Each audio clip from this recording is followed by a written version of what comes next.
Record lang tayo. Okay, so good evening po sa lahat. At yun. So welcome again, no? Welcome to our second night, no, for our session about the uh, how to on positive discipline, the 8 principles. Yung ko na siyang tawagin secret, hindi na siya secret eh. So, 8 principles on how to, no, on effective positive parenting. Okay? So, share ko lang ha. So, hoping na okay lang lahat. Hoping that okay ba yung audio ko? Naririnig naman. Okay? Okay, thank you, thank you. Sige. All right. So, bago tayo mag-proceed for our next topics, okay? Mag-recap muna tayo, no? Konting recap lang about napag-usapan o diniscuss natin kahapon, no? Okay. So, 'yon. Last night, ayusin ko lang tong ano ko para makita. Ayan. Okay. Pangit yung pagkakaano eh. Anyway. Yan. So last night guys, we have discussed the two introduction tayo, no? Nagkaroon tayo ng intro, nagkaroon tayo ng pagkakakilanlan. So nakilala nyo na ako. For the new ones, andito ngayon, konti pa lang naman tayo. Ako po pala si James, no? James Manculada. Ako po yung creator and founder of the Positive Parenting Matters. At I've been in this advocacy for the last 20 years o 2 dekada na ho. So siguro mag-recap muna tayo, just a review kung ano yung mga nangyari kahapon. So kahapon, no, we already laid down, no, kung ano ba yung bakit natin ginagawa ang webinar na to, no. Although ang daming nag-comment na gusto daw nang umattend sa webinar o sa isang online training, no. Kaya tayo nag-kick off ng ganitong event, okay? So sabi nga natin kahapon, iba ng panahon ngayon kaysa kung ikukumpara mo sa panahon natin noon, no? And then sabi nga natin, marami ang hirap sa pagdidisiplina sa ating mga anak. At pinag-usapan din natin kahapon yung popularization of positive discipline. So I also discussed to you last night about the framework, ano ba yung ibig sabihin ng positive discipline, and we concretize it through the 8 principles. And ating para mas madali siyang maalala, yung motivate na word. So that's the acronym, no? So kahapon, sa first 2 letters, that is the modeling and open communication. So nag-discuss na tayo kahapon. Pinag-usapan natin about modeling. So modeling, the principle of modeling is all about our children is copying us. It is about lifestyle teaching, no? Ang para hindi natin para maalala natin is that we just have to remember that values are caught, they are not taught. And it is very important that husband and wife and the wife should model, no? Imo-model, ipapakita natin yung ating example. Kung ano yung ating role, no? Kahapon pinag-usapan natin ang 3 roles ng isang husband at ang mga roles din bilang isang misis. Okay? So kahapon din pinag-usapan natin ang pangalawang principle is all about the open communication, no? Sabi natin sa open communication, we have to listen more and talk less. So mas more on pakikinig, no? Bakit? Ibig sabihin kasi the more we communicate, the more we will understand. And the more we will understand, the greater will be the influence. And we also talk about the 8 ways para paano ba i-encourage yung open communication sa ating mga anak. No? So, ngayon, dudugtong tayo from this open communication. Okay, so meron lang tayong mga house rules, just to review lang, no? Mute lang natin ang ating mga mic, and also we will show respect, no? Kung may mga insights tayo, mga disagree tayo, we can always disagree, no? You can share your insights, either you agree or disagree, okay lang yan. Okay? And also, you may type your questions in the chat box. Pwede ngayon or pwede later after the 2 topics natin i-discuss. And also, I am asking a consent para sa lahat para i-record din natin ang session na yun. Okay? All right. So, oops, where are you? Stop share ko muna. And we will proceed, no, para matipid natin yung oras natin. We will proceed to the next principle, no? Proceed tayo sa next principle. The principle of time. Okay, that's the letter T. Kailangan. Ayan. Okay. So, pag-usapan natin ang principle number 3 and that is the principle of time. So, ano ba yung ibig sabihin ng time? We always have to remember that time builds relationships. So, mas the more yung time na ibibigay mo, no? The more time that you spend together with your child, the closer you will be. No? Mas magiging close kayo. At kung mas nagiging close kayo ng anak mo, yung influence mo ay mas lalong lalakas. Mas lalong wala kayong naririnig. Teka Ma'am, may audio daw po, ma'am. Narinig ako ng iba. Check niyo po yung audio niyo ho. Baka po loud and clear naman daw po. Check niyo na lang po, ma'am. Baka po yung internet o kaya yung inyong connection. Ayan. Okay? So yun. Mahalaga ang relationships. Okay? Kailangan nating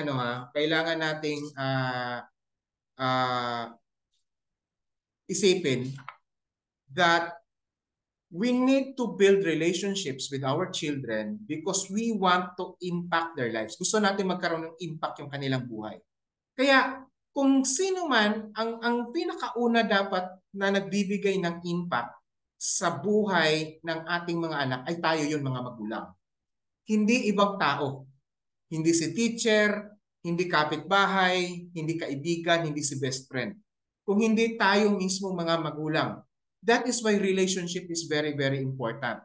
Many of the parents today, ang akala natin, ang malaking talagang problema, ang inakala natin, ang malaking challenge is that the external factors. Ibig sabihin, ang akala natin na yung problema natin sa ating mga anak is because of gadgets, social media. We thought that it's all about friends, social media influencers, barkada, or kapitbahay, o kung sino man. No. Basically, ang pinaka-challenge talaga natin mga magulang, the reality is that building relationship, that is actually our challenge. Kahit nga, di ba, maliit pa lang yung anak natin, toddlers pa nga lang, baby pa nga lang, we are already very conscious about relationship building. At habang lumalaki yung mga bata, as they grow up, no, nagkakaroon tayo ng challenge kasi nga nagbabago ang context, nagbabago din ang panahon, at nagbabago din ang kanilang mood, no? Kasi nga ang dami-dami ng mga influencing mga factors. At tayo naman ay nag-challenge tayo how to build that kind of relationship kasi nga nai-influensyahan. Nagkakaroon ng mga influences, no, sa iba-ibang sources of influences, no? And we need to spend time with our children because we want to maximize, no? We want to take that maximum influence. Hindi tayo dapat mag-settle for less. Dapat yung pinaka-maximum influence, dapat yun yung target natin mga magulang. Ito yung malaking sablay ng karamihan sa atin. We have to accept it that ito yung pinakamalaking sablay ng karamihan sa mga parents o sa mga magulang. Hindi natin iniisip o tinitingnan yung necessity or importance of relationship building with our children. That is why, if we go back to last night, no, yung ating principle number 2, the open communication is very, very crucial sa pagbuo ng relationship. Kasi kung wala kang open communication, hindi ka nakikinig, Wala, hindi ano, ayaw ng anak natin na mag-spend time sa atin. Okay? Now, let's go. Oops, teka. Ayan.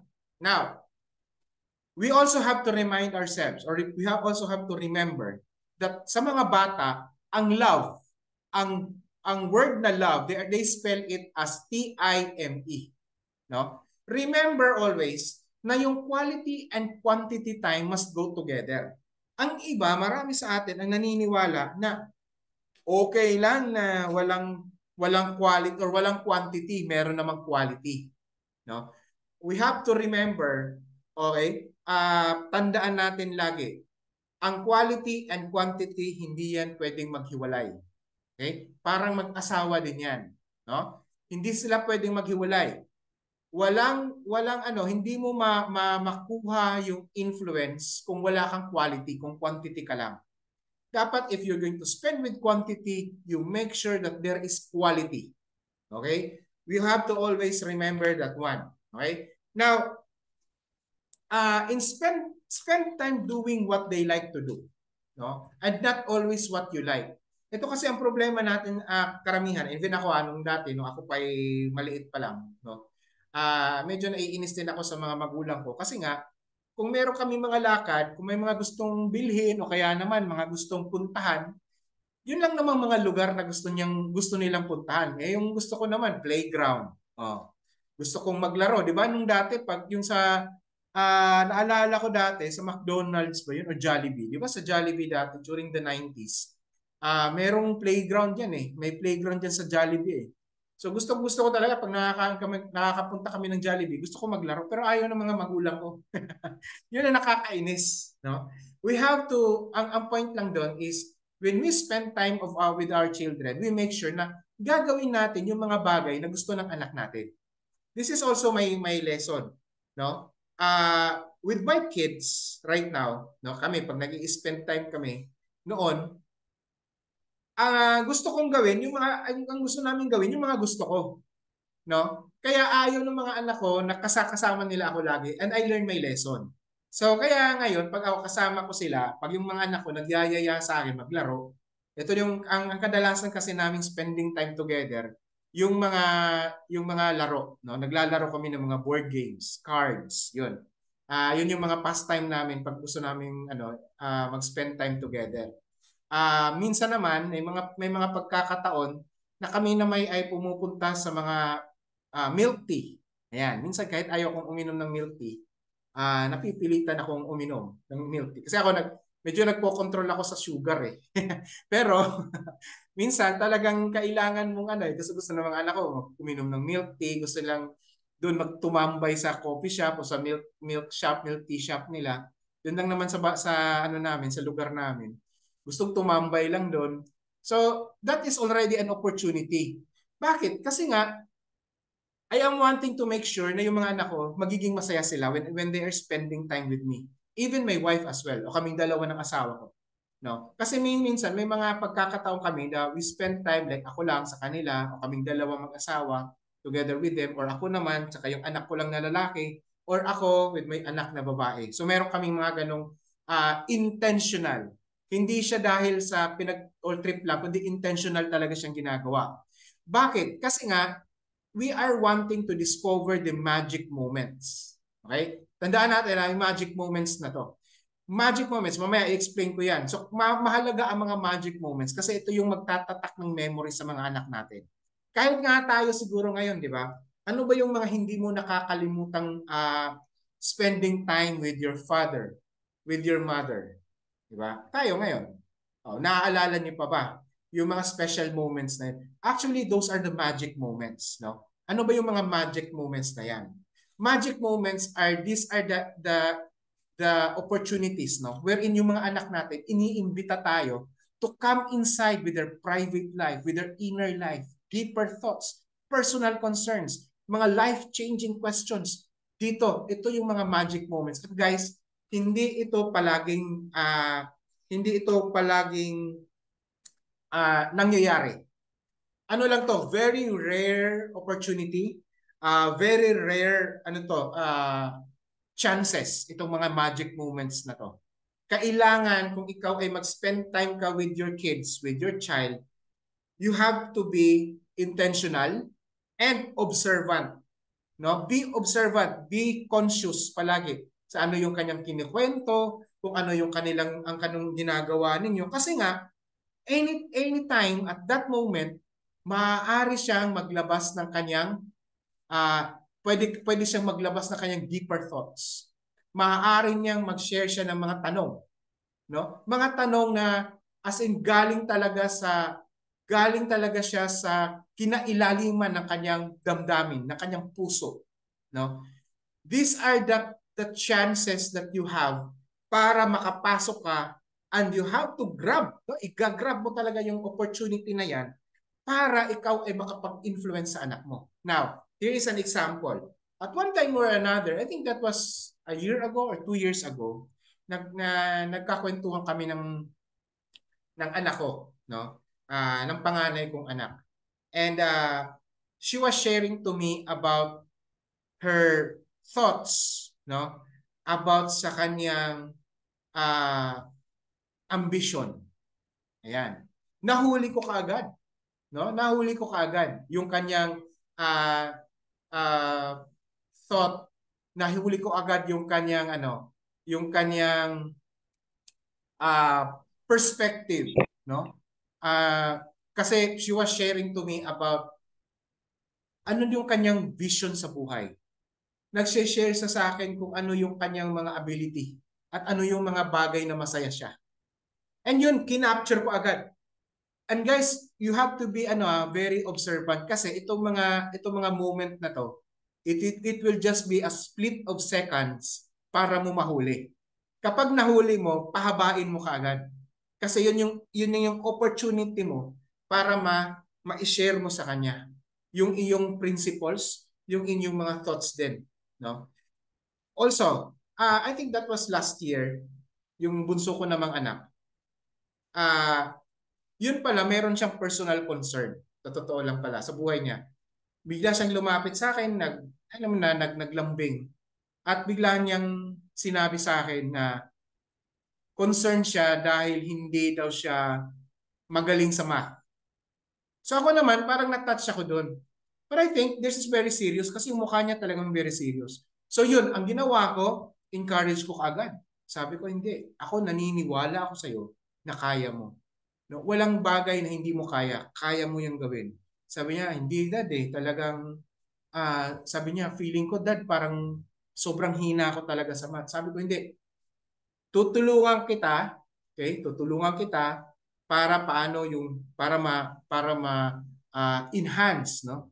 Mapalalim mo pa, mapagaling mo pa yung abilidad mo sa math. Sabi niya sa akin, gustong-gusto daw niya talaga yung gumagawa siya ng mga bahay. Sabi niya gusto niya para mag-engineer. Pero sabi niya kailangan kasi magaling ka sa math. Sabi ko, kung gusto mong gumaling sa math, kailangan mo lang magpursige. At kaya mo 'yan. Hindi ako naniniwala na hindi mo kaya. Kaya mo 'yan. So ini-encourage ko siya. And true enough, guys. You know what? Every day after that conversation, ngayon, talagang nagpursige siya, no? Naging siya, sabi ko, sige, gusto mo, i-enroll kita ng Kumon, sabi ko sa kanya. So, nag-enroll siya ng Kumon. Dati kasi, nung ini-encourage ko siya mag-enroll ng Kumon, ayaw niya. Ayaw niya. Ako naman, hindi ko pinipilit yung anak ko. Sabi ko, isang pamamaraan, gagastusan kita. Sabi ko, di mag-enroll ka ng Kumon kung gusto mo. So, kaya talagang, talagang, he really worked hard. No? My son really worked hard, na-encourage siya, na-motivate siya. Sabi nga niya, minsan napapagod na rin daw siya para pumupunta-punta dun sa Common Center. Pero makikita mo yung pursigido motivated. And I believe that is because of the conversation that we had. No? So, ibig sabihin ko lang, gusto ko lang encourage sa ating lahat, maging sensitive tayo, no, sa ating mga anak. When we spend time with them, focus sa kanila. We have to be intentional. Hulihin mo yung magic moments na yon. Lalo na kapag mga teenagers yung anak natin, ang daming mga personal thoughts and personal concerns niyan. Kailangan lang nating hulihin, no? We have to capture that one. Okay? Now, Okay. So, I've been saying, be intentional about spending time with your children. Ang mga ano, taong palaging nakakasama, okay, ng mga anak natin, sila yung mga, alam mo, at nagbibigay ng oras sa kanila, mas sila yung mga nagbibigay ng malakas na impluwensya sa kanilang buhay, no?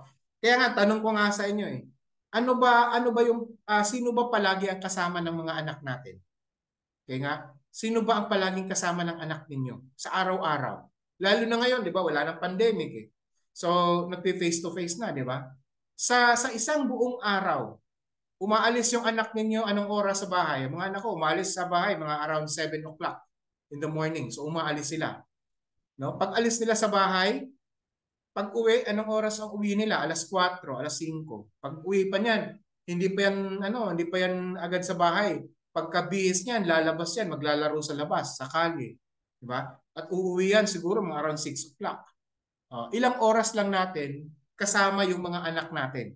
From Monday to Friday. Di ba? Halos buong araw, nasa paaralan sila. Ilang oras lang natin sila nakakasama, kundi yung gabi lang na yon natin sila nakakasama, di ba? So, ibig sabihin lang, no, kung sino yung nakakasama nila palagi, yun yung may malaking opportunity to give them that influence. Okay? Isa pa, other than that kasama, sa nakakasama nila, ano rin yung mga ginagawa ng mga anak natin? Halimbawa, Saturday and Sunday, kung wala naman silang pasok. O kaya naman kahit sa gabi after classes pag-uwi nila, ano ang karaniwang ginagawa ng mga anak natin maliban sa paglalaro sa labas? Cellphone, panonood ng YouTube, panonood ng Netflix, paglalaro ng mga mobile games, no? O pag-uwi galing sa school, pagdating sa bahay, baka kaharap ka agad gadgets, di ba? So, paano tayo makakapagbigay ng intentional time with our children if we allow them, no, na makuha sa atin yung kakarampot na lang na oras para makapag-spend time tayo sa kanila at makapagbigay tayo ng influence sa kanila. Of course, wala tayong magagawa kasi they have to go to school, di ba? They have to go to school. Except na lang siguro kung homeschool yung anak mo, di ba? Pero na lang kung gano'n. Pero kadalasan at karamihan sa atin, talagang ini-enroll natin sa mga regular school, di ba? Now, kung gano'n siya, ibig sabihin lang, yung ilang oras lang natin kasama yung anak natin, let us say 3 hours lang, yung kasama natin yung anak natin, from Monday to Friday, we have to spend it with maximum value. Hindi dapat masayang yung pag-spend o pagbibigay natin ng oras sa kanila. Yun lang yung point doon, no? When we go to Saturday and Sunday, we have to maximize it, no? Huwag lang puro kayo pinapagalitan na lang palagi, di ba? O how you are going to spend that Saturday and Sunday. Kaya kadalasan sa mga bata kapag Sabado at Linggo, ito observation ko lang to sa mga nakikita ko lang. Either yung mga bata, madalas ngayon, hindi naman masyado yung mga bata na naglalakwatsa eh. Alam niyo kadalasan sa mga batang ginagawa Saturday and Sunday, nasa paglalaro ng cellphone, nasa paglalaro ng mga mobile games. O kaya naman social media, nauubos yung araw, nauubos yung oras. No? So, ibig sabihin, tayo mga parents, we have that opportunity right now to control, to manage. Okay? Para nga, we have to be intentional in spending time with them. Okay? Now, next. Now, ang challenge ngayon sa atin is that we have to reflect. No? We have to go to our reflection. That if you don't spend time, no? Let us reflect now. If you don't spend time with your children now to influence and help them internalize value, so sino ngayon ang magbibigay ng impact sa kanilang buhay in the future? No? Yun ang tanong. Sino ngayon ang magbibigay ng ganong impact sa buhay ng mga anak natin? No? So, that is a very, very challenging na event, no? Tayo bilang as parents. Kasi hindi po pwedeng ano hindi po pwedeng dahil sa wala tayong magawa eh. Actually guys, meron tayong magagawa. If we just have to think of it creatively and strategically. Ganon talaga ang parenting eh. Wala kasi tayo, ang parenting kasi, lalo na in spending time, wala kasi talaga siyang uh, hard and fast rule. Na kapag sinasabi natin what you call this one, when we say hard and fast rule, wala siyang steps. No? Kasi nga everything is not absolute, but there are principles. Kaya nga pinag-usapan natin is principles. Kaya this is a very challenging question for us. No? Kung hindi tayo nagkakaroon ng effort to spend time with them, mahihirapan tayo ng open communication, mahirap 'yan. And of course, the next topic we will be discussing, mas mahirap kapag hindi tayo nagbibigay ng oras sa ating mga anak. No? The next topic that we will be discussing in a few minutes. Okay? Now, this is the real talk. So, ito real talk to para sa lahat. When your child is older, kapag lumaki na yung mga anak natin, pag matumanda na yan, no, habang tumatanda sila, okay? Kung anak mo ngayon, infant, toddler, preschooler, grade schooler, pag yan naging teenager na yan, mapapansin ba ninyo, di ba? Napapansin ninyo, mas umiikli yung panahon nila sa atin. Di ba? Have you realized that one? Ako, na-realize ko rin yan eh. Sabi ko nga, yesterday, I think that was yesterday or 2 days ago, nag-post ako sa Facebook, no? Sabi ko nga, nung nakita ko yung mga picture ng anak namin, ng mga maliliit pa, tapos kinumpara ko sa mga picture nila, yung mga recent lang, pinakabago nilang mga picture, sabi ko, ang bilis ng panahon. Ang bilis ng panahon. Parang kailan lang, sabi ko parang kailan lang yung mga anak ko na maliliit pa ang mga to. Pero ngayon, sabi ko ang lalaki na. Tapos sabi nga ng asawa ko, nang sinare nga niya, nagkakaroon kami ng sharing nito. Sabi niya, nung mga time na yon, maliliit pa sila, ang ingay-ingay sa bahay. Ngayon, pagkatapos ng maligo nila, araw-araw, maligo, pasok ng eskwelahan, wala na, ang tahimik na ng bahay. Diba? It's only my wife and my father-in-law na nasa bahay na lang. Diba? So, ibig sabihin lang, as they grow up, yung time nila with us is umiikli. No? Nababawasan. Kaya, ngayon, habang sa ngayon ay meron pa tayong opportunity, we have to be intentional. Pag dumating ng panahon, ewan ko, meron ba dito sa inyo mga parents ng teenagers? Mga 11, 12, 15 years old, 16, 17 years old. Di ba? Kung kayo parents ng mga teenagers, ayan, may parents, ayan si Ma'am Che. Si Ma'am Che, meron siyang 15 years old. Di ba ma'am? Habang yung mga bata nagiging nagti-teenager, yung oras nila na tayong kasama, nababawasan. Bakit? Kasi nga, it's already a transition that they will now be going out to the real world. Kasama na nila sino? Tropa nila, barkada. O kung meron ng girlfriend, boyfriend, sila na yung kasama nila. Tayo, kailangan na nating mag-schedule sa kanila. Di ba? Siguro yung may mga teenagers dito, di ba? Kailangan mo na mag-schedule. Hindi na lang basta-basta na lang kayo magdidesisyon o magbabakasyon tayo, etc. Hindi. Kasi they also have, other than other relationships, they also have other commitments. For example, studies nila, pag-aaral nila. Yung iba pa nga, nagkakaroon ng mga part-time jobs. Di ba? Ang iba nga, iba sa atin, mga teenagers lalo na, meron din silang mga online jobs na pinapasok. No? Yun, sabi ni Ma'am Chat, true, mas marami ang time with his friends. Kasi tayo guys, kung naalala ninyo, nung ating mga kabataan, nung tayo ay mga teenager din, no? Years ago, naalala nyo? Tayo din naman dumaan din tayo sa ganyang stage. Di ba?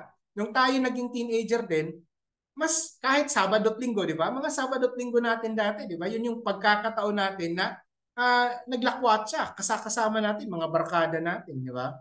Mga tropa natin dati, di ba? So ganun din sila. Nagbabago nga lang yung panahon. Kasi minsan, ang mga bata ngayon, they are spending time with their friends either in social media, no? Group chatting or video call, no? Or laro sila online. Ganun na yung spending time nila ngayon. Medyo nagiging digital na rin. no? But of course, there are still a lot of kids right now, mga teenagers, who still spend time with their friends, going to mall, no? Or kung saan man nila gusto. Di ba? So, kaya nga, we have to maximize this opportunity to spend time with our kids.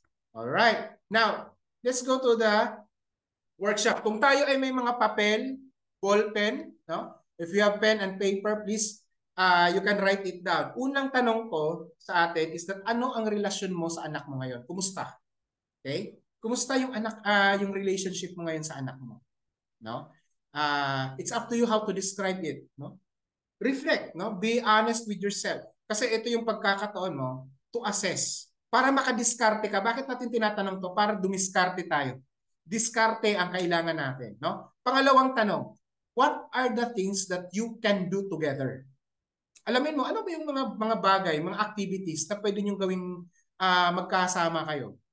Anong mga laro? Anong sports? Anong trip niyo pwede niyong gawing dalawa? Uminom ng milk tea, coffee shop, shopping. Oh, yun nga lang sa shopping, medyo ano lang control lang. Baka maging gastador din naman yung anak natin ha. Oh, just to control, moderation lang, no? Pangatlo, what will you stop doing?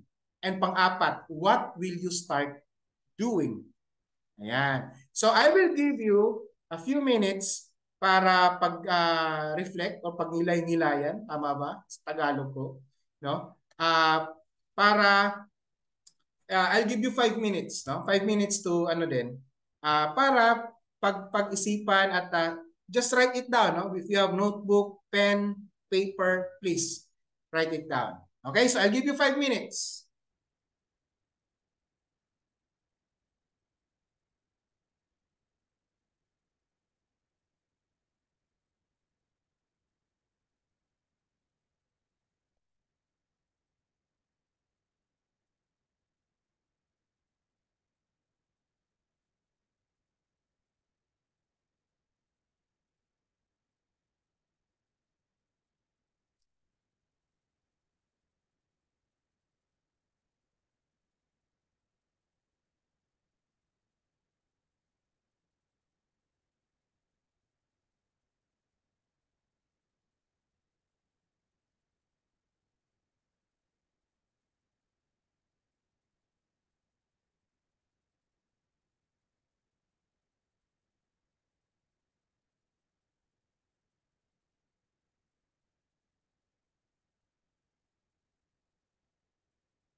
Okay.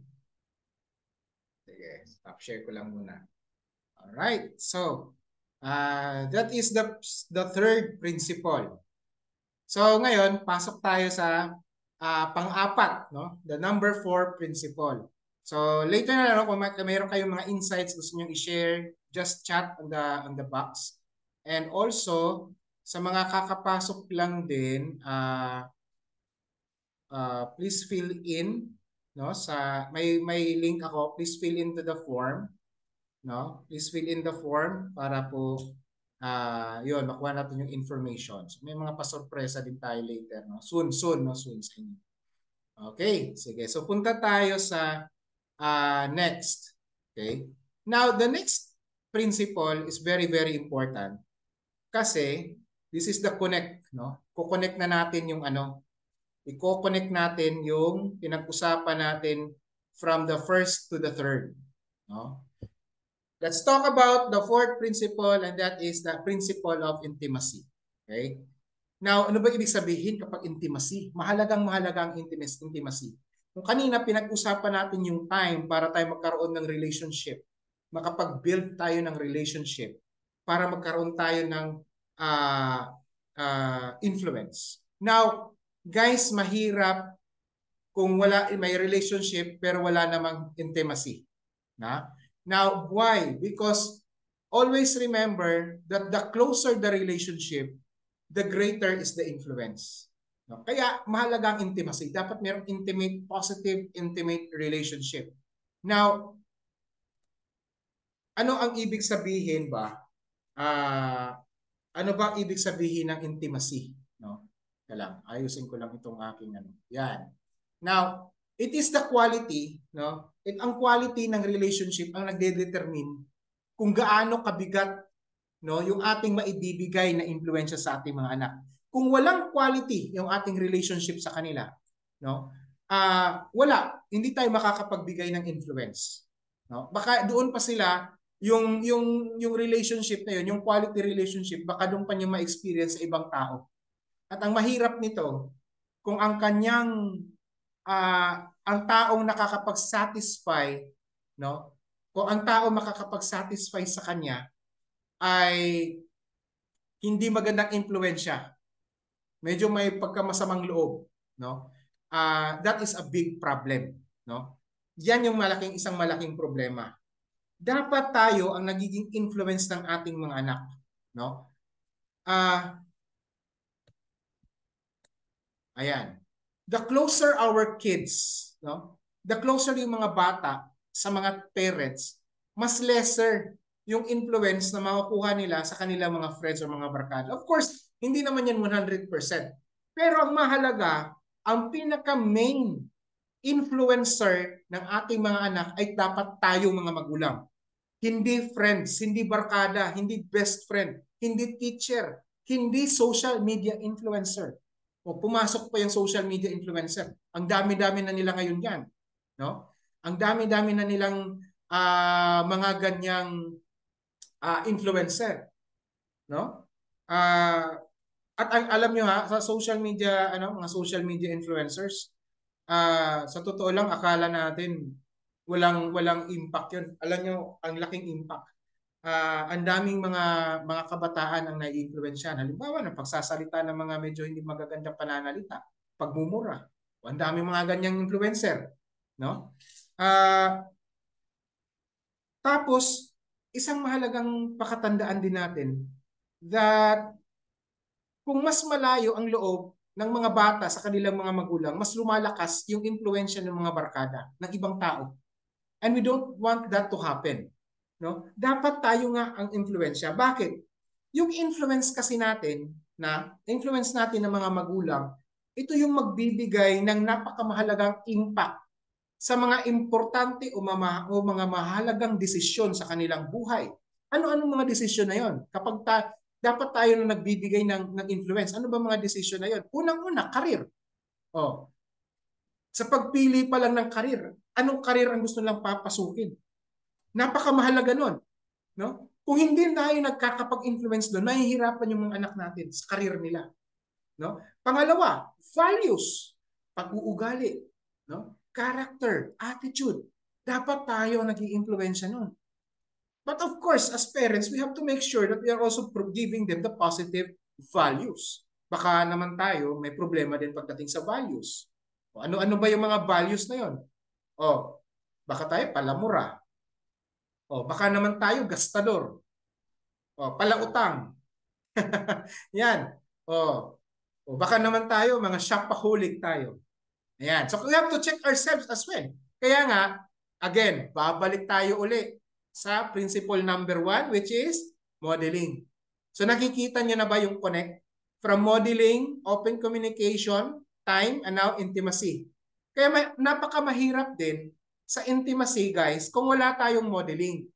Kung hindi tayo model, tayong mga mag-asawa pa, no, kung kompleto tayo, hindi tayo single parent, tayo mag-asawa, nag-aaway, no? Nagbabangayan. Ngayon nga lang, di ba? Ngayon lang, nabasa ko, ewan ko nabasa nyo sa Inquirer, sa post sa Inquirer, si isang congressman, si Congressman Edsel Lagman, siya yung nagpo-propose, binubuhay ngayon yung usapin tungkol sa divorce. Oh. So, alam nyo, napakabigat, no? O ngayon, sa Pilipinas, pinag-uusapan ang divorce. So, ganun kalala. Ibig sabihin, isa yung indicator that many of our family right now is really struggling hard when it comes to relationships. Paano tayo magbibigay ng influence sa mga anak natin when it comes to values? So, we have to check. We have to check. Alam nyo gusto ko lang iklaro to We are not here, I am not talking right now para maliitin o mag-insulto. We are here talking about realities. Kasi kapag hindi natin hinarap ang mga realidad ng buhay, hindi natin ito mabibigyan ng tamang solusyon. Hindi tayo makakadiskarte. Kaya napakahalaga na maging usapin ito sa publiko. Maging usapin ito sa social media. Kasi nga, alam nyo nga, ako ngayon, nung nabasa ko ang report again, sabi ko, ito na naman. Pag-uusapan na naman ang divorce. No? Alam niyo sa loob-loob ko ako, sa totoo lang I will be honest with you. I am not really into divorce. Sa totoo lang. Ako, isa akong Kristiyano at naniniwala ako sa kabanalan ng kasal. Kaya lang kasi, meron kasi talagang pamilya, meron talagang mag-asawa, lalong-lalo na mga kalalakihan. I'm calling out for all the men. Meron namang mga babae, pero sa mga kalalakihan, ang dami rin naman kasi talagang kalalakihan na nang-aabuso ng kanilang mga may bahay. Diba? Ako naman, alangan namang mag-aantay ka pa na mamatay yung misis sa kakabugbog, sa kakaabuso ng mga kalalakihan, mga tatay. Diba? Sabi ko, wala rin tayong magagawa. No? Yun nga, kaya nga, alam nyo guys, ito yung mga issue na to, mga ganitong klaseng issue. Kaya ako, I am very passionate to share what are my knowledge, what are my skills, what are my insights dito sa social media. Ito halimbawa, itong ganito, no? Nagbibigay ako ng seminar. Alam niyo ho, kapag ako ay nagbibigay ko ng pa-training, sa totoo lang, medyo may kamahalan, dami-dami pong mga requirements, sa totoo lang. No? Dami-dami. Ito lang first time. Sabi ko nga, pag mga ganitong advocacy, I will do it for free. Para makatulong sa lahat. Ako lang ho, ang iniisip lang ko lang ho, kami ng asawa ko, ng pamilya ko, sabi nga namin, let us make this as our ministry to help people. Because in this way, makakatulong tayo. Ito, mahalagang mag-i-influensya tayo sa mga. Isa pang napakamahalaga, bakit kailangan nating magbigay ng influence sa anak natin? Important decisions, marriage, kasal. Ang pagpili pa lang ng mga anak natin ng kanilang makakasama sa habang buhay, napakamahalaga yung ating influencing doon. Ako, ito ito nakikita ko ito sa tatay ko. No? Sa tatay ko, when my sister, yung pinakabunso kong kapatid, pinakabunso naming kapatid, nung nagpakasal, talagang andun yung influence ng tatay ko. Nakikita niya eh. At yun, yung napili naman yung nagpapakasalan, sabi ko, talagang may malaking influensya ng tatay ko sa kapatid kong babae. Yan, masaya naman ako doon. No? Masaya naman ako. And of course, kasi kung alam nyo mahalaga ang pagpili. Ito later, baka kung you will stay with this webinar session, we will be discussing about how-tos when it comes to marriage on Saturday. Ayan, pag-uusapan natin yan. Ano ang mga characteristics when it comes to paano tulungan yung anak natin?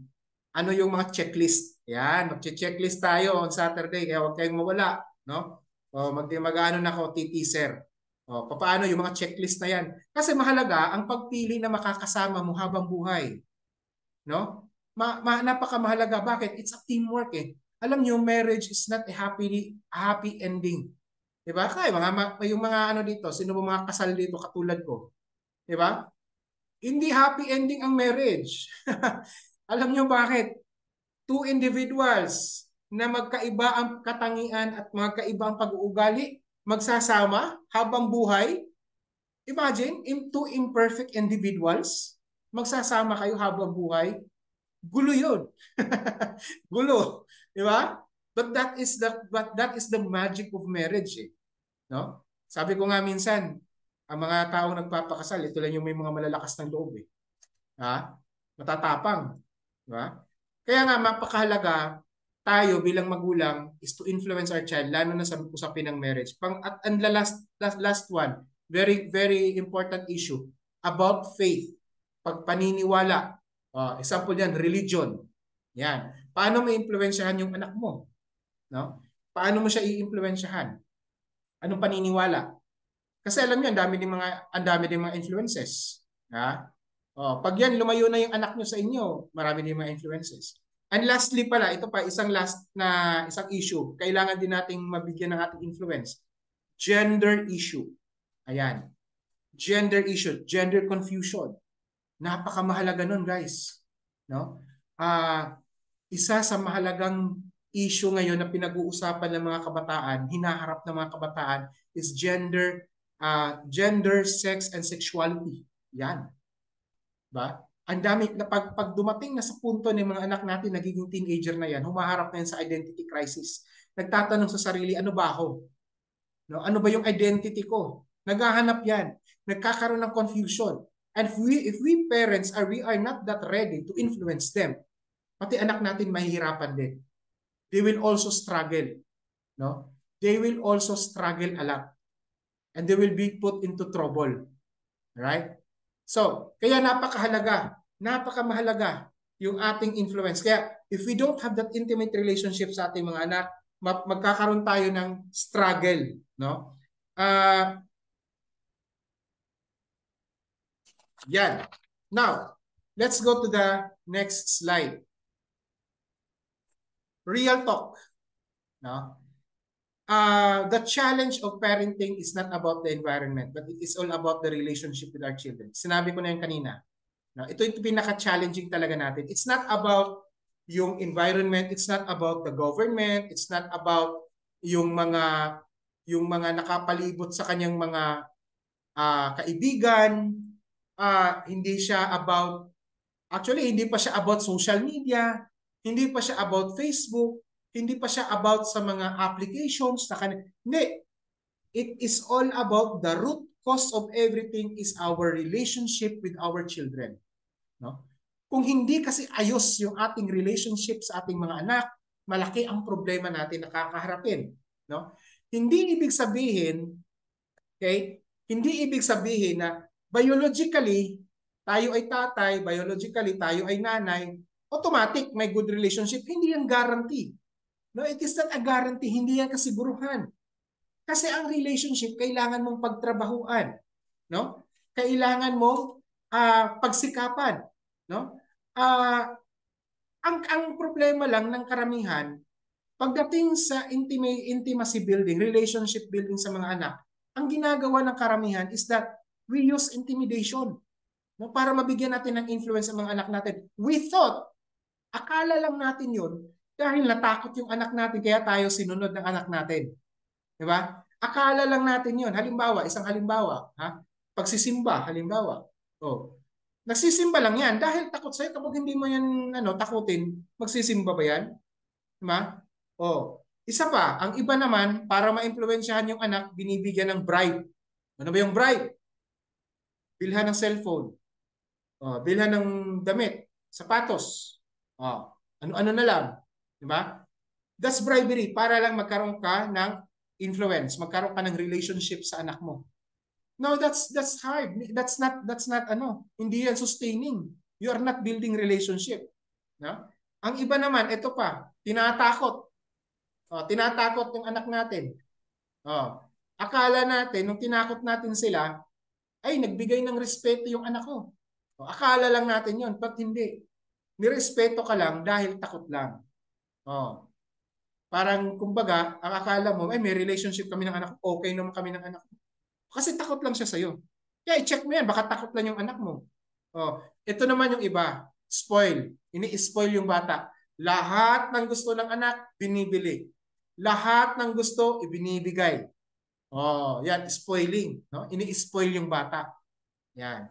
It is not relationship building. Never spoil the child. If you want to build relationship, never ever spoil the child. Isa pa, emotional blackmail. O, minamanipulate mo yung bata para sa ano mo para sumunod sa iyo. Ang akala mo meron ka ng relationship with your child kasi sumunod naman eh. Oh, yun pala, it's just an emotional blackmail. Ito pa, pinaparamdam natin na guilt, yung guilt feeling. Guilt feeling. Kung ayaw mo sumawa, wala, magagalit si mama. Ayaw mo nga, magagalit si papa. Ganun naman kayo. Dahil na, malalaki na kayo. Okay na kayo. Sige, kayo na lang dyan. Ayan. Mga ganyang mga ganyang kaartihan. I don't know if somebody here can relate with that. Diba?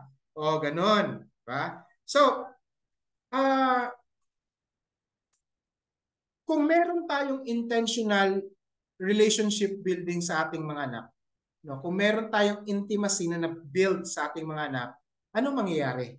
Kung really yung totoong relationship building, positive relationship building sa ating mga anak. Ano ba ang mga expected natin na mga results? Unang-una, they will cherish you. Yun. Yung i-cherish ka, yung i-honor ka ng anak mo, they will honor you as a parent. Kahit tumanda yung mga anak mo, babalik at babalik pa rin yung mga anak mo sa'yo. Babalik at babalik sila dahil gusto nilang marinig ang boses mo. Gusto nilang marinig ang mga wisdom mo, principles, teaching, pangaral. Yun ang yung manghinahanap ka ng anak mo because of that. I was so touched with my son kasi kahit mga ilang beses na rin, nagkukwento kami ng asawa ko, sabi niya, hinahanap ka lagi ng anak mo kasi nga gusto niya yung kwentuhan namin. Ayan. So, ibig sabihin, nag-build din ako ng relationship sa aking anak. And I learned from that. Kasi nung una, guys, nung mga taon na rin nakalipas pa, nagkaroon ako ng kahirapan. Sa totoo lang, to be honest with you, I really have the struggle of how to build relationship sa aking mga anak. Kasi ang mga anak ko, kapag kausap ko sila, ewan ko ba kung bakit, palagi ako nagagalit. Ang pasensya ko napaka-maikli. At anak ko ng panganay, sabi sa akin, napaka-annoying ko na daw eh. Ayaw niya akong marinig. Kasi very, very annoying. Marinig pala na yung boses ko, parang nagagalit na siya. No? Parang ayaw na niya akong marinig, ayaw niya akong makita. But you know what, when I learned this one, medyo nagbago ako. Sabi ko, hindi, kailangan baguhin ko yung perspective ko. Kailangan mauna. Ayaw kong sayangin yung panahon. Na-realize ko, ayaw kong sayangin yung panahon na malilit yung mga anak ko, hindi ako makapagbigay ng influence sa kanila. So, nagbago ako. So, it is not easy. Alam niyo, yung pagbabago, yung change, hindi naman madali. So, you also have to undergo with some birth pains. No? Kailangan din nating dumaan sa mga challenge pagdating sa pagbabago. Kaya nagbago rin ako. No? Kaya ngayon, ako na-appreciate ko, namimiss ko palagi yung mga anak ko ngayon kasi nga gusto nila ako pakwentuhan. Hindi na sila feel annoyed. No? Hindi na nila ako nakikita palaging galit. At iba na rin ako kumagalit. Hindi ako sumisigaw. Kung dati pasigaw pa ako, ngayon hindi na. No? Maybe that's one of the reason. I think why my children also wants me to be with them as always. No? Tapos ito pa, kapag tayo kasi merong positive relationship sa ating mga anak, nagbibigay sila ng value sa ating mga opinion o mga advice. Kapag lumaki na mga yan, pag nasanay na, merong relationship sa atin, nagbibigay yan yung mga opinion natin, palagi nilang hinihingi. Ayaw nilang magdesisyon kung wala silang blessing sa iyo. Kung hindi nila nakukuha ang iyong insights, kung hindi nila nakukuha ang iyong mga thoughts, ang iyong mga advice, mga opinion, kailangan nila para makagawa sila ng kanilang sariling desisyon. Yan. Another one, very important, they will respect you. Guys, yung respeto na ibibigay ng anak mo sa'yo, it is not out of fear. This is really respect. They will obey you. Ito yung pinakamalayo dyan. They will obey you. Bakit? They will trust you and because they respect you. They will not obey you because of fear. That is the difference. Kasi kapag tayo pinapagalitan palagi yung anak natin, sinisigawan, kahit pinapalo pa natin yan, pag sunod nating instruction sumunod lang yan dahil natakot. O, takot lang yan. O kapag mawala ang takot, wala na rin yan. Pag magbinatayan, magdalaga yan, ayan, walang mawawalan ang takot. What will happen to our kids if that will happen? O ayun na. O napapariwara na. Di ba? So yun. Now, kaya napakahalaga ng ganitong relationship building kasi nga a lot of the children right now, alam nyo, marami ako nakakausap ng mga kabataan. Ang trabaho ko, sa mga bago dito, ang trabaho ko ay nasa mga bata. I am into the family child protection, child's rights advocacy, and family welfare and development. That's my job for almost, 2 decades already. No? Ang mga kabataan na nakakausap ko, kapag natatanong ko sila, alam nyo bakit? Alam nyo bakit sila nahahantong sa mga hindi magagandang gawain? Halimbawa, pag nanakaw, no? May mga nakausap ako, mga CICL. I think nakwento ko ito kahapon sa inyo, sa mga iba dito na naka-attend kagabi. Meron ako man nakakausap, namimit na mga CICL. Yung mga CICL, yun yung mga batang nakakommit. Oh? They committed crimes. No? Either nakapatay, nakapanggahasa, yun, mga mga heinous crimes. Napupunta ako sa mga shelters kasi ng DSWD. Nakakausap ko sila. No? Kadalasan ang kwento ng mga bata is that they don't have positive, intimate relationship with their mother and with their fathers. Common yun sa lahat. The most common. Nahahantong sila sa ganun. Kasi nga, walang positive, intimate relationship. And that is the problem. Now, okay. So, yun. So, yun nga, napaka malungkot, no? Yun ang mga malulungkot na sitwasyon. But, hindi pa huli ang lahat. May mga pag-asa, of course. Kaya nga tayo gumagawa ng ganitong advocacy because we don't want this to happen. We don't want this country to be in a mess. No, we have to start with our family. That is the very, very most important thing to do. No? Yun yung pwede nating gawin. No? Now, ang tanong, how to intentionally build intimate relationship with our child. So, paano ba?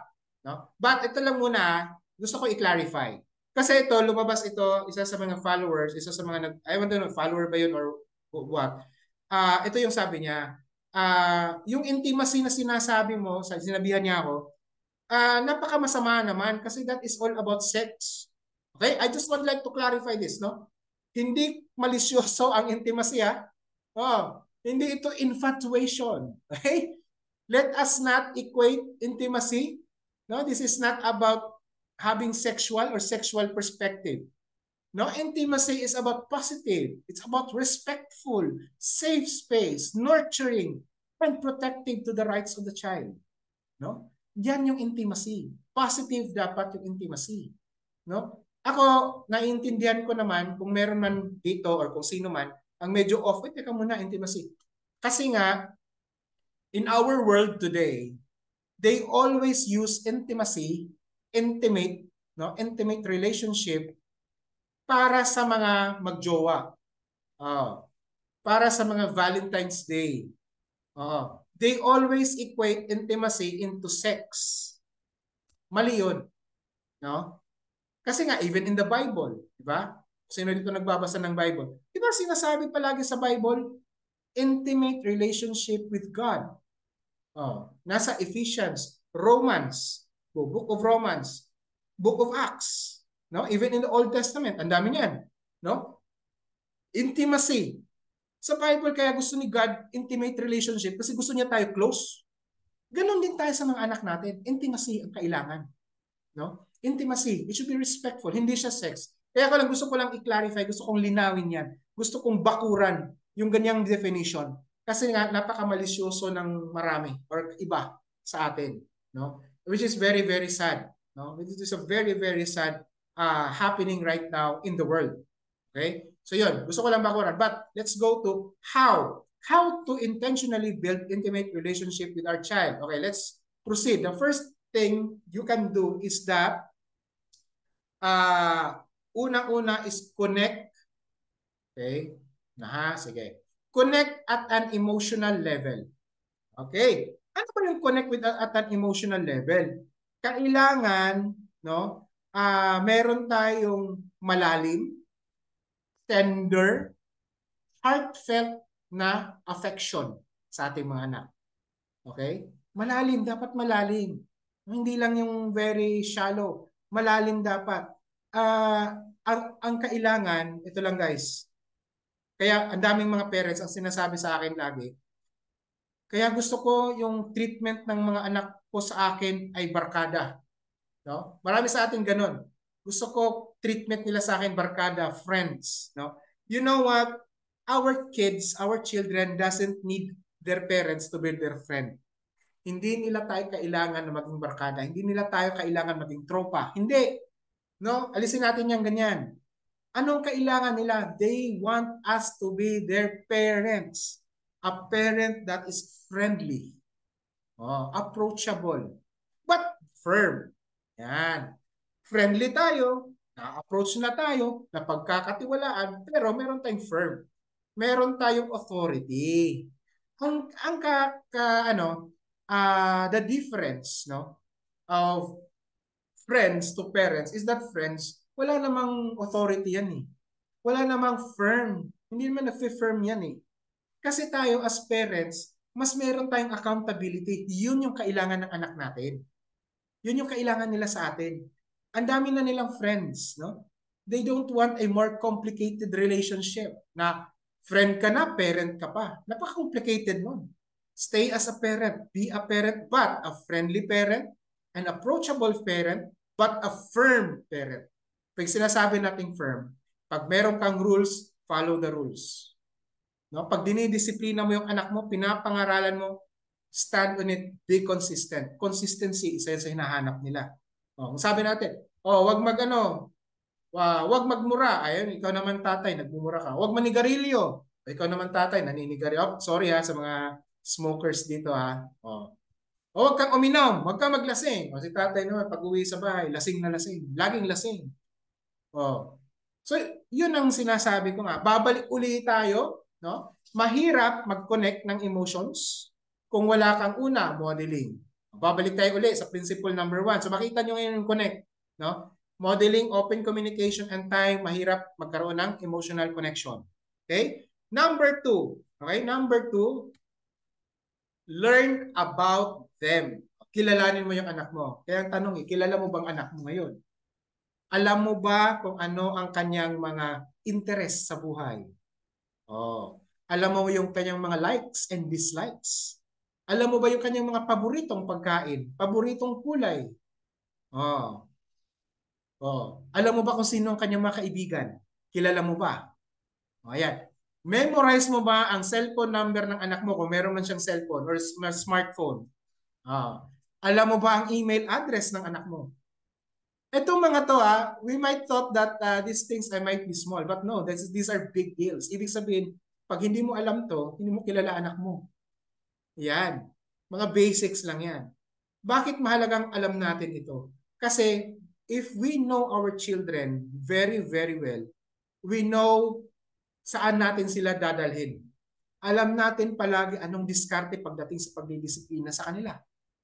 Alam mo ba, itong mahalagang tanong ko pa, alam mo ba ang love language ng anak mo? Yan. Alam nyo, in my experience namin ng wife ko, napakamahalaga ang love language. Inalam talaga namin ang love language ng anak namin. Nung natuto kami sa love language, inalam namin, inobserbahan namin ano yung nagpapasaya, ano yung kung saan they really feel love if we do that. Ayun. So na-discover namin yung kanilang love language. Yun. And when we know that their love language, ang medyo naging facilitating factor siya for us to build relationship with my kids. Yun. Kaya ngayon, yung namin talagang I can say na we have this positive intimate relationship. Minsan nga kami mga anak ko iba-ibang trip eh. Pag nagte-text yan sa akin, anong may message sa PM, we also message PM. Gamit nila cellphone ng nanay nila. Wala naman silang cellphone. Yun, nagkakakwentuhan, no? Nagbibiroan kami over the cellphone. Yun. So that is the start. No? I am trying to build that relationship. Intentional yun. Intentional yun guys, hindi yung tsumamba. Intentionally, I did it. Okay? Intentional. Okay? Now, next one. Paano ba? Let them know, kung gusto mo sila makilala, let them know also about you. Okay? Remember yung principle of open communication, no? Diba? Sa open communication, you also have to open yourself to them. Huwag ka din maging secretive, no? Mag-share ka ng kwento. Ikwento mo about you. Ako, kinakwento ko sa anak ko yung mga kabulastugan ko rin noong kabataan. No? Kinikwento ko sa mga anak ko kung ano yung aking mga natutunan. Nung pinalo ako ng lolo nila, no? Paano ako kinastigo ng kanilang lola. Ayan. So, kinukwento ko yung mga sablay ko noon, yung mga bloopers na mga kwento ko, kinakwento ko sa mga anak ko. Pero guys, ito tip ko lang ha. Habang ako nagkukwento sa kanila, no, pag sineshare ko yung mga kwento na to, hindi lang dahil trip lang naming tumawa. Kasi talagang nagtatawanan sila pag ako nagkukwento ng mga, alam niyo, ng mga kabataan days natin, mga batang 90s. Kinakwento ko yun sa mga anak ko ha. Hindi ako nagkukumpara. Kinikwento ko lang sa kanila yung mga masasaya at malulungkot na mga karanasan ng kabataan ko. Bakit? Intentionally kasi, at the end of the story, sinasabi ko sa kanila ano yung aking mga natutunan, mga aral. And I want them to know, sinasabi ko lagi ko kaya kayo, ngayon sa inyong edad, ay dapat matuto kayo na hindi dapat ganyan. Hindi dapat ganito. Kasi pag yan ginawa nyo, ganito ang mangyayari. Gusto nyo bang ganon? Yung dinanas ng tatay nyo, gusto nyo bang maranasan nyo rin? Yan, kinukwento ko sa kanila. Pero intentional yon. Laging intentional. Guys, kung may ginagawa kayo sa anak niyo, palagi niyong isipin, intentional to. Ang pinaka-ultimate goal mo is to influence them to positive perspective. Okay? Kinakwento ko sa kanila kung ano naman yung aking mga achievements. Ayan. Kinakwento ko yun. No? Ano yung aking mga naging kahirapan when it comes to nung ako ay bata pa. No? Sabi ko nga sa kanila, alam nyo, hindi talaga ako, bobo talaga ako sa math. Sabi ko sa kanila, bobong-bobo ako sa math. Alam niyo, nahirapan ako sa ganito. Kaya sabi ko, grab the opportunity na meron tayong kakayahan para kayo'y makapag-aral sa magandang school. Tapos, yun, nagkukumun pa kayo. I-grab niyo yung opportunity. Huwag niyong hayaan yung opportunity na yan mawala. Kasi sabi ko sa kanila, kasi wala akong ganung oportunidad nung kapanahunan noon. Kasi wala kaming hindi namin kaya ng lola at ng lolo at lola nyo, hindi nila kaya. At wala din ganung klaseng serbisyo nung kapanahunan ko. Kaya meron ngayon, i-grab nyo, huwag nyong sayangin. Ha? Kaya doon kami nagkakaroon ng kasi na-share ko sa nila yung aking achievement, ang aking failures, at ano ang aral. Yun ang pinakamalaga, yung aral. And what are the principles in life that I learned, that I have. Now, guys, ito mahalaga, principles. Ako, it's up to you ha. It's up to you. Ako, i-share ko lang, saan ko ba hinuhugot yung aking principles? Hinuhugot ko ang aking principles in the Bible. Kaya kami, intentional, which I will be discussing this tomorrow, no? We also do like Bible studies. At saka, sinishare ko din sa kanila saan galing yung aking principles. Mayroong mga verses. Sabi ko, itong verse kasi, ito yung sinusunod ko. At yun naman din sa mga anak ko. No? That is why na-influensyahan ko din sila na magbasa ng Bible. Oo, na-influensyahan ko. Kahit hindi ko sabihin ko magbasa kayo ng Bible, hindi. They are the ones who opens the Bible. They read it. No? And then they share to me what are their learnings in the Bible, what they have, what they saw, who is Abel, who is Cain, yun, mga kwento nila sa akin. No? Kahit hindi ko masabihin na magbasa kayo, binabasa na nila. Yan. So ang dami, no? Yun yung sabi ko nga eh. And then also, isa pa ha, yung pagbabasa ng libro. Yan. Dito pumapasok din, no? Bakit ako nagbabasa? Yun, napakamahalaga ang pagbabasa. Tapos nakikita rin na pinapakita ko talaga, intentionally pinapakita ko. And then intentionally also, if I am at home, I was working at home ako, naka-Zoom or naka-Zoom meeting, nakikita nila sila yung mga kausap ko. At pinapakilala ko, sabi ko sa ito si ganito, sa yung boss ko sa Germany, ito naman siya from UK.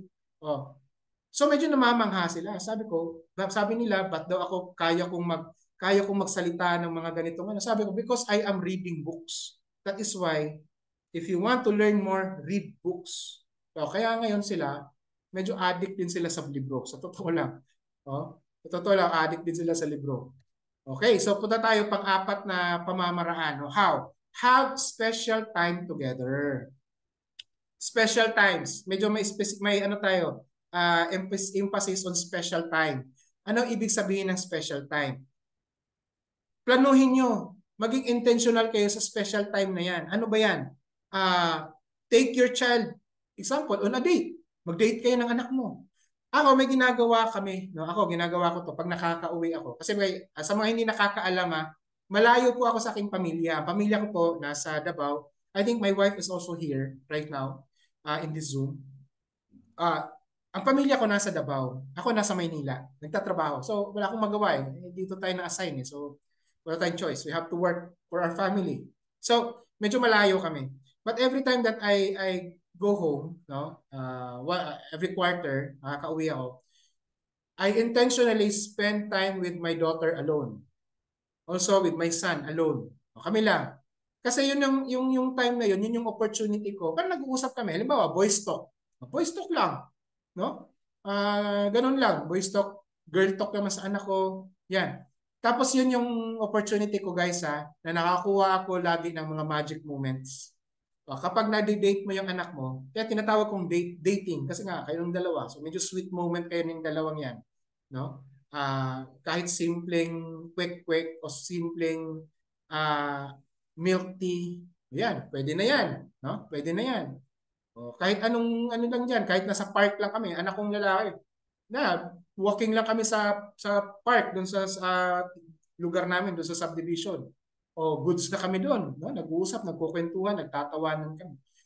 Kina-capture ko hinuhuli ko kasi yung mga magic moments. Kaya ako sinasadya ko talagang magkaroon ng special time. Nagkakaroon kami ng date, no, sa aking mga anak individually. Meron din naman akong silang dalawa. Meron din kaming lahat. But meron talaga intentional akong ginagawa na silang dalawa lang. Anong isa-isa lang sila. No? Isa pang halimbawa ng special time together, magbakasyon. Ako ini-encourage ko talaga lahat ng parents. Ito lessons learned ko ito guys Pag-ipunan natin yung pagbabakasyon. You know what? Bakit? Reflection ko lang ito Yung mga anak natin ang bilis ng panahon. 'Di ba kanina lang pag-usapan natin, 'di ba? Kung nakita ko picture ko na anak ko, baby pa lang mga to. Yan ang lalaki na. 'Di ba? Let's save money para makapagbakasyon tayo habang kaya pa ng katawan natin, no? Huwag tayo yung kung kailan katatanda tsaka nakasungkod, no? O wheelchair tsaka ka pa magbabakasyon kasama yung mga anak mo. Hindi na. Maano na yun, mahirap na, no? Hindi naman sa pang-ano but what I'm just saying is this. If meron tayong kakayanan ngayon makapag-ipon ng pera at kakayahan ng ating katawan to travel, let's spend it, no? Let us spend money for memories rather than gadgets. Kasi yung memories na yan, alam nyo, hindi mawawala yan sa tatak ng anak sa anak mo. Ito lang, mga anak ko nga, mga kwento na nila hanggang ngayon, kwento pa rin nila yung mga nakaraang mga bakasyon na ginagawa namin. Nung last year, nagbakasyon sila sa farm. Yung tuwang-tuwa sila, hanggang ngayon, hinahanap-hanap pa rin nila. Ito mga simple lang. Mga pupuntang probinsya, yan. Mga simple pero pag-ipunan. No? Ako, nag-iipon kami ngayon. No? Meron kaming planong bakasyon din na gagawin. Kasi these are memories. Let us establish memories with our children. Isa pa, sports. Yan. Alam mo ba anong paboritong sports ng anak mo? Baka pwedeng laruin nyo. No? Maglaro kayo together. Eating. O, kain. Saan ba mahilig ang anak mo kumakain? Jollibee, McDonald's? O yung mga anak ko, sa kahit kami, sawang-sawa na kami. Sawang-sawa kami sa McDonald's, sa Jollibee. Pero yun talagang gusto nila eh. So that's the one way for us to spend time with them, to build intimate relationship with my children, then go. O, tiisin mo na lang. O, tiisin mo na lang yung ano, yung medyo minsan wala na, yung burger tsaka french fries. O, kahit na hindi ka na umorder, sila na lang kakain tapos kwentuhan kayo. O, yun naman ang mahalaga ng kwentuhan eh. Ha? And of course guys, prayer. Prayer. This is very important. You know what? If you pray together, meron akong content nito ha. If a family prays together, yung intimacy nyo, intimate relationship nyo talagang lalakas. Kami ginagawa namin yan. No? I ask my kids, what are your prayer requests? So we pray together. No? Pag ako nakaka-uwi, we pray together. I lead the prayer. Lalong-lalo na sa mga tatay. Ito, may mga pag-aaral talagang correlated. Kapag yung mga tatay ang mismong nagli-lead, prayer leader, bago matulog, example, bago matulog. Pray together muna bago matulog. Alam nyo, ang lakas pala talaga ng impact nun eh. Sa mga anak ko, ang lakas ang impact, nakikita ko na yun eh. Na-observe namin sa mga anak namin when it comes to their character, attitude, perspective in life, no? Ang laki ng ano. At kami, sa pangpanguling ginagawa namin para magkaroon kami ng intimate relationship building, nagkakaroon kami ng Bible study ng mga anak ko. Oo. Hindi naman, baka akala niyo pastor ako, hindi. Hindi po ako pastor, karaniwang ano lang ako, nagsisimba lang din. Pero kami, natutunan ko to, sabi ko, kailangan ma-transfer ko sa kanila, mailipat ko sa kanila ang aking mga prinsipyo. So maililipat ko ito if we do Bible study. So we do Bible study together. No, nagbabasa kami ng Bible. Meron ka masi-search meron ka masi-search na mahahanap sa Google ng mga Bible study guide for children. Depende yan sa edad. Okay, mga anak ko, meron ka ako grade schoolers na tawag nito Bible study guide, pwede. No? Pwede yan. So it depends naman to depende yan sa faith mo. Kami kasi Christian, so yun ang ginagamit namin, nagba-Bible study kami. Kami lang naman, kaming magkakapamilya, nagba-Bible study. Meron ding time na kami lang ng anak ko, no, individually, meron din kaming ganun, no? So yun. And guys, huli, take initiative to restore damaged relationships. Ito, kung merong problema tayo na nasira yung relationship for whatever reason, no? For whatever reason, nasira yung relationship ninyo. Ito yung ang aking isang suggestion. Do not wait for your child to come to you at siya yung mag-reach out sa'yo. Wag mong gawin yan. Take initiative. Ikaw mismo lalapit sa anak mo, reach out. Kahit kasalanan mo, kasalanan ng anak mo. And even if kasalanan mo, kung kasalanan mo, ikaw may ginawa kang hindi maganda, nasira relasyon ninyo ng anak mo, ng pamilya mo. Take initiative to go to your children, to go to your spouse, ask for forgiveness. Be humble. Humility. Wala na explanation. Baka lalapit ka, anak, sorry. Pero kasi naman anak, ganito, ganyan. Wala na. Sorry, sorry. No? Apology, apology. Period. No? Wala nang justification. Never justify our mistake. A mistake is a mistake. Never justify. No? Walang justification. Kapag mali, mali. Ganun lang yun. Walang standard. Wala nang i-justify mo pa. Wala. Wala. Take initiative. Ikaw na mismo. Una, humingi ka ng patawad. Tapos, kung halimbawa, hindi mo talaga alam na ano ba talaga naging problema, reach out ka sa anak mo. Sabihan mo, anak, patawad kung meron akong nagawa, gusto kong malaman. O, ano bang ikinakagalit mo? Gusto kong malaman. Para naman, malaman ko rin kung paano ako mag-improve. O, kung anak mo naman ang may problema, nasira relationship ninyo, anak mo may problema, reach out. Tapos, be straightforward sa anak mo, but in a respectful manner. Huwag kang sumigaw. Hindi mo kailangan sumigaw. Guys, alisin natin yung sigaw-sigaw kasi alam nyo, nakaka-high blood yan. Alam mo, magkakasakit pa tayo niyan. Alam nyo, ito yung natutunan ko lang kasi ako, pag nagagalit ako dati sa mga anak ko, ang BP ko talagang taas-taas. Pero ngayon, medyo natutunan ko ng kumalma. Sa totoo lang, normal na yung BP ko ah. Sabi ng last check-up ko, sabi ng doktor, medyo okay ng BP mo ngayon ah. Sabi ko, medyo natutunan ko na rin kumalma. No? Kalma lang. Tapos straightforward. Talk to your child. Bakit ka disappointed sa kanya? Anong frustrations mo? Mag-usap kayo. Sige anak, gusto kitang mag-improve. Mag-improve nga tayo. Sige nga. Ako din naman, anong tingin mo sa akin? Anong kailangan ko rin i-improve para masettle natin ang relationship natin? You just have to be open in communication. Ganun. Diba? Guys, hindi madali yan. Mahirap, of course. No? Sabi nga, madaling sabihin. Tama naman yan. Madaling sabihin, mahirap gawin. But it takes humility for it to happen. Alright? Now, okay. So, dito na tayo sa panghuli. Guys, if you have your pen, if you have your notebook, pen, pencil, paper, please jot down your ang mga gusto mong isagot. No? Unang tanong. No, this is already application questions, no? Workshop. How close is your relationship with your children or with your child? Gaano kayo ka-close? Okay, describe mo. Assess mo muna. Assess mo yung relationship ninyo ngayon. Gaano kayo ka-close?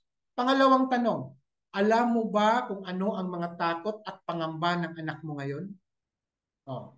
Kung alam mo, lista mo. Ano ang mga pinapangambahan niya? Ano ang mga anxieties niya? Oh. Kung wala naman, sagot mo, wala. Hindi ko alam. O baka kailangan mo nang may gagawin ka. Pangatlong tanong, paano mo malalaman kung ang anak mo pala ay nasaktan o nasugatan na ang kanyang puso? O baka ang anak mo ngayon, patawa-tawa lang yan. O kaya naman, okay lang. Pero naman pala, may problema na, nasasaktan na.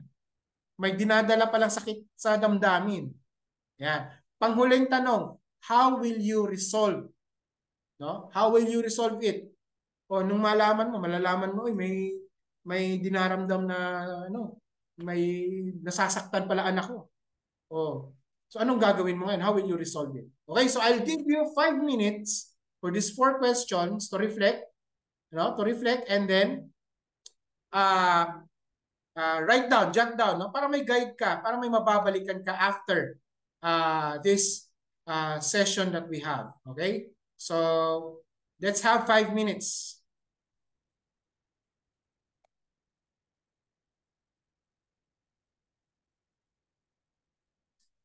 Tapos guys, if you have questions, you can start also later, pwede niyo i-chat diyan sa chat box. No? If you have questions na gusto niyo i-raise o itanong, no? I-share.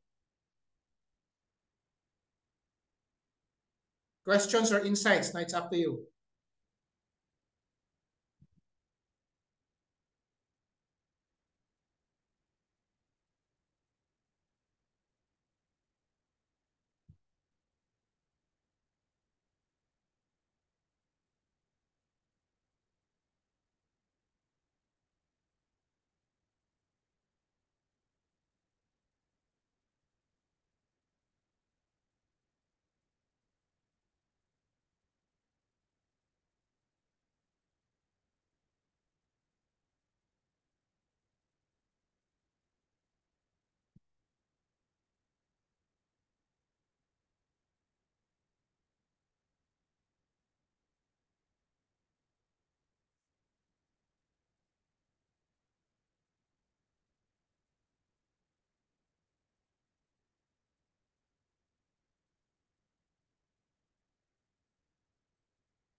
Alright.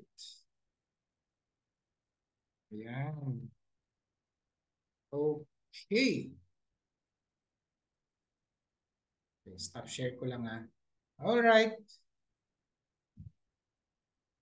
Okay, gagallery ko lang. Okay, sige. So, yun. So, sige, magbabasa tayo ng mga insights and ano rito. Yun, sabi ni Ma'am Che, no, na buti nakita ko tong grupo na to. Kasi yung nanay na ako, saka ko nasabing hirap pala maging magulang. Yes, yes po ma'am, no. Ako na, I also appreciate na-appreciate niyo rin yun, itong ginawa po nating initiative. Kasi nga ho, wala ho talagang ganong kaparehong ano no, tawag nito, ah, walang ganitong parehong initiative kang makikita sa social media. Hindi ganun karami. Kung meron man, medyo kukunti lang talaga, no? Let us grab this opportunity, no, na merong ganitong opportunity, merong platform na pwede tayong ganito magsi-sharing ng ganitong thoughts, experiences, no? Kasi sa tingin ko maraming pwedeng matulungan, tsaka maraming mga interesado. Ayan. Sana nagkaroon din ng parenting sana noon. Yes, sana nga no kasi kahit nga ako noon eh. Kahit nga ngayon eh, sabi ko nga sana meron noon para ma-access din ng aking mga magulang. Pero wala naman eh. So, we have to move forward. Kasi nga, sabi nga ni Ma'am dito, no, medyo mahirap talaga maging magulang. Kasi nga, pinasok naman natin to eh. So, we really have to not, we should not stop learning, no, as parents. Kasi wala namang academy or university or Bachelor of Science in Parenting. Walang ganun eh. So, we really have na maghanap ng diskarte. At ito isang opportunity itong ginagawa po natin. No? Okay. Sige, so sila ma'am naman, no, they're playing together, chess, word factory. So yun, it's the same, no, the same experience. Ganito din po yung ginagawa namin ng anak ko, no. Ito sabi ni ma'am, nagtatanong si Ma'am Nilda, no, paano po kung malalim na ang sugat, no? Hello, paano po kung malaki na ang galit ng anak mo sa iyo at humahantong nasa walang respeto sa iyo na hindi mo naman alam kung ano ang kinakagalit niya, teenager na po siya. Okay. Uh, one thing siguro na pwede kong in my opinion pwede kong ibigay siguro na pwedeng recommendation or advice is to reach out. Pag magre-reach out po tayo sa kanila, lalo na pag teenager, medyo kailangan nating hanapan ng timing. Pero medyo intentional din tayo. Tsaka kalmado lang, no? Ang pinaka-goal mo doon is una, malaman mo, ayaw ba yung kanyang mga disappointment? Ano ba? Bakit siya galit? Anak, ba't ka galit? Bakit, ano mang kinakagalit mo? Gusto ko lang malaman para alam ko din. Minsan kasi may mga kabataan na gusto nila para tayong si Madam Auring na uh, parang pinapahula. Be straightforward. Be frank sa anak mo na hindi ko talaga alam. Gusto kong malaman. Gusto kong maintindihan. Bakit? Oh, bakit ka galit? Para alam ko. Tsaka malaman ko din kung anong gagawin ko para ma-improve ako. Sabihan mo rin ako, no? Para magkaroon ako ng improvement dun sa kung ano man yung kinakagalit mo. No justification needed. Just ask the question. So yun. At wag naman pong i-expect na kapag nag-usap na kayo, okay na. You have to do a more gradual, consistent, lalo na kapag medyo malalim. No? Hindi natin alam kung anong dahilan bakit ganun lumalim. No? Kasi may hugot yan Pag masyadong lumalim na yung galit, may pinaghuhugutan yan. Merong dahilan. No? May mga dahilan. At ang ano mo lang doon, i-assure mo lang yung bata na safe siya. Kung magkukwento siya sa'yo, safe yung whatever he says, safe siya at tatanggapin mo yun. Yun lang. No?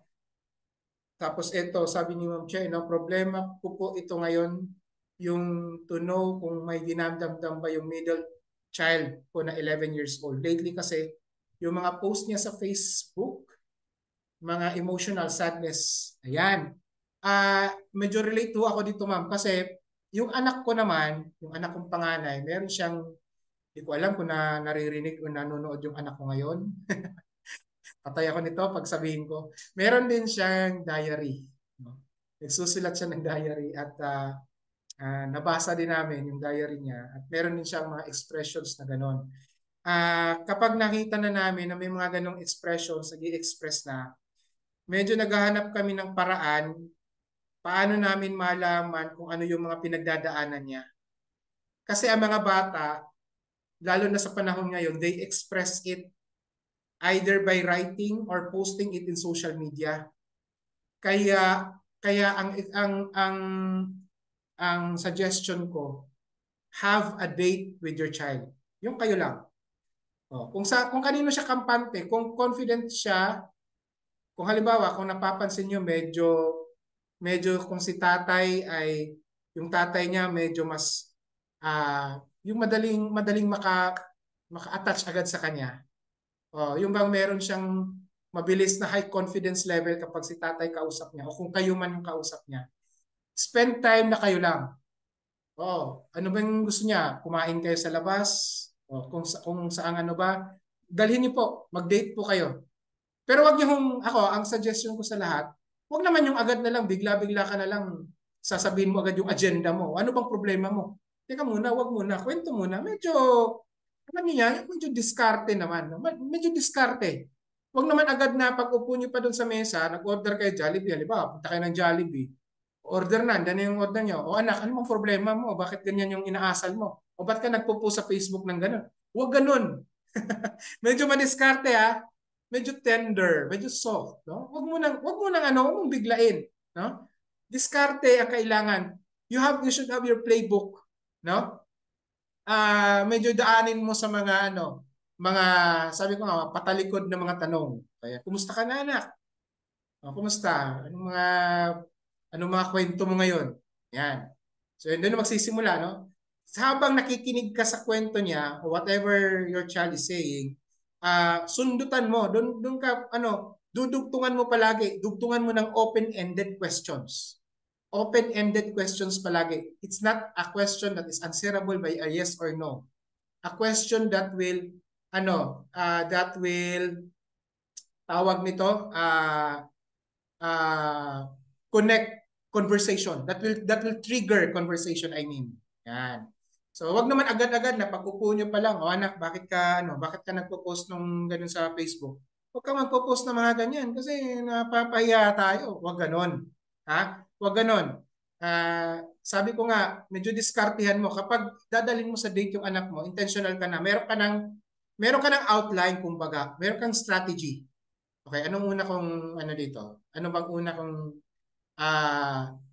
intro? Yan. Anong intro ko muna? Yan. Medyo pagplanuhan mo na, no? Pagkatapos ano naman yung susunod? Paano ko dadalhin yung kwento? Yan. Para hindi naman para hindi awkward yung moment. Yan. Okay? So yun. Buti na hindi ka binablock, ma'am, no? Dapat yun ang isa doon pag na-block na tayo sa Facebook, naku, wala na yan. Wala ako kasing Facebook ng anak ko. So mas diary, no? Nababasa namin sa diary. Nagsusulat kasi sila ng diary nila. Di ko alam, mga anak niyo, may mga anak ba dito nagsusulat ng diary? Oh. Medyo careful lang kasi hindi dapat natin tinitingnan. Minsan kasi nakikita namin eh. Kaya intentionally gusto namin malaman baka ano mga pinagdadaanan, no? Mahirap na, di ba? Kailangan medyo nakaposisyon ka lagi. Handa ka lagi. Yan. Yun, may tanong naman dito, no? Do you establish regular daily schedule for the kids after school, like reading time, study time, chores? Yes po, no? Meron pong daily schedule. No? Meron po talagang schedule. Kapag Monday to Friday, kapag paggaling sila sa school, meron kasi silang study time la, part of the study time is common. So pag galing sa school, snack time muna. Minsan, dumidiretso sila sa common. No? Ang common kasi ng mga anak ko, parang 2 beses lang sa isang linggo pumupunta sila sa center. Other days naman, sa bahay lang sinasagutan nila yung mga answer sheets. Minsan pagdating sa school, galing school, merienda muna.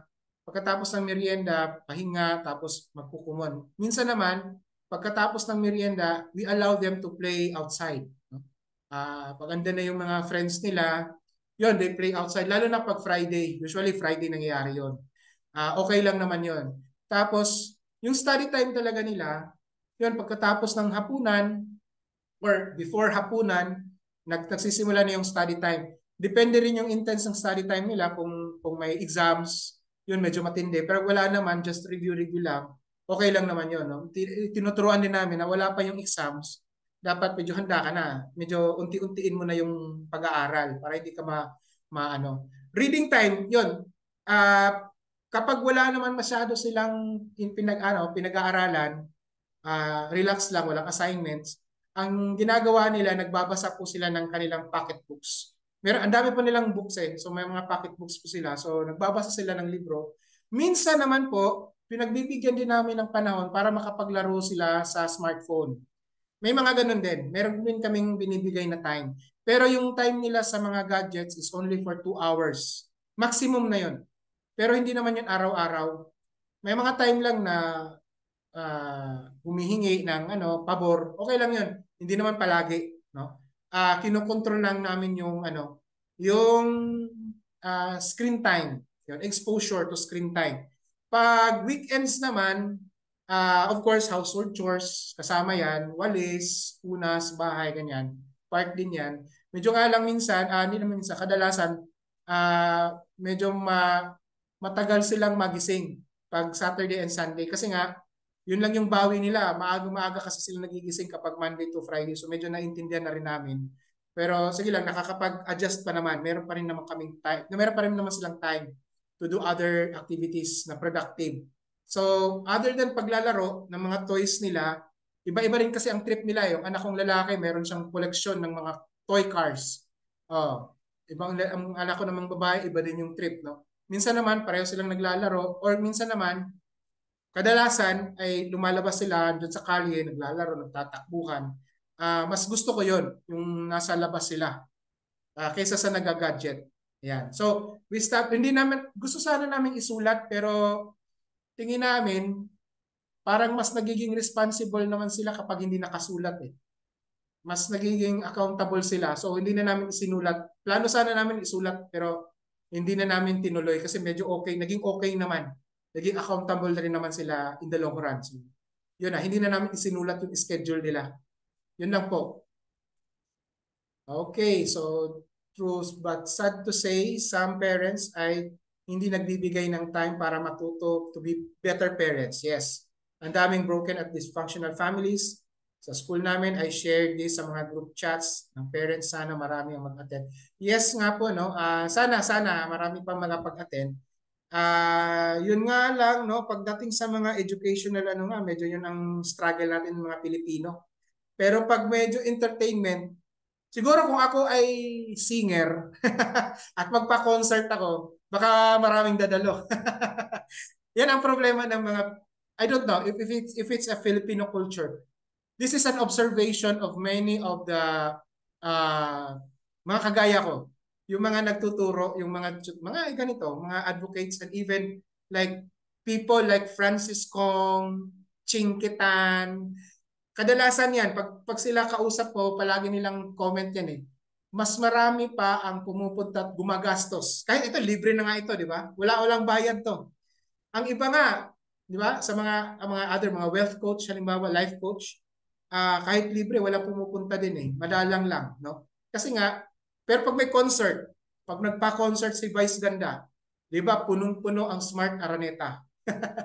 Ganon tayo. Mas mahilig ang mga Pilipino, gusto ng mga Pilipino ang entertainment kaysa sa education. I don't know if it's a culture, but it has been a trend that yun nga lang, kaya nga lang, sabi kong pinagdadasal ko yan palagi.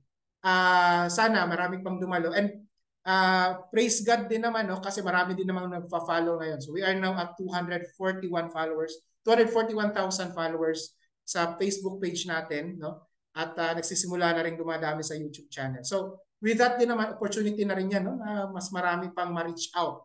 Yan. Setting naman sa school, okay. Tapos pwede po pa Yun, may nag-ano si ma'am, pwede po ba kayo makausap o tumawag sa inyo? Pwede naman po. Oo, pwede naman po. Pwede po ako ma-reach out. Hindi ko kasi nilalagyan ng message sa Facebook page eh. Ah, sige. Hanapin nyo na lang po yung aking pangalan sa Facebook. Sige, okay lang naman kasi iba naman nagme-message personally sa akin. Basta ako po ay sorry. Basta ako lang naman po ay available. Oo. May message naman yung iba. So hanapin niyo na lang yung pangalan na yan. Medyo endangered species nga lang yung pangalan na yan. Oo, scientific name yung unang pangalan ko. But yan, pwede naman po kayong mag-message, no? I can facilitate, no? I can help you naman kung kinakailangan, okay? Oo.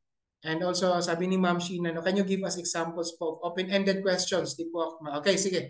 Pag sinasabi natin open-ended questions, ito yung mga clarificatory. Pwede pong, halimbawa, paraphrasing or rephrasing or paraphrasing, halimbawa, pwede mong sabihin na, anak, ibig mo bang sabihin ay ganito? Yan, isa yan, example. Tapos pwede din na uh, repeating the thing that he said, no?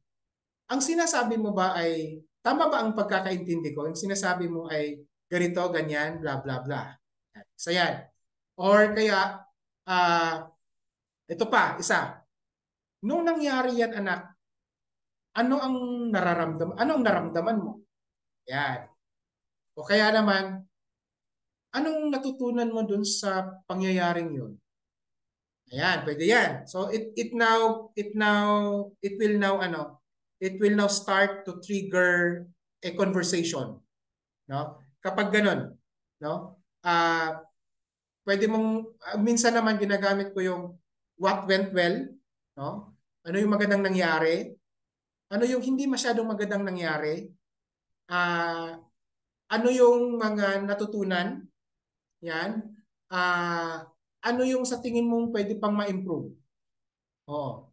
Ano yung sa tingin mo? Ano bang pwede pa kayang ma-improve? Ano kaya, o pwede namang, ano kayang mga pwede nating gawin para tayo ay magkaroon ng ma-relax naman tayo. Mga ganon.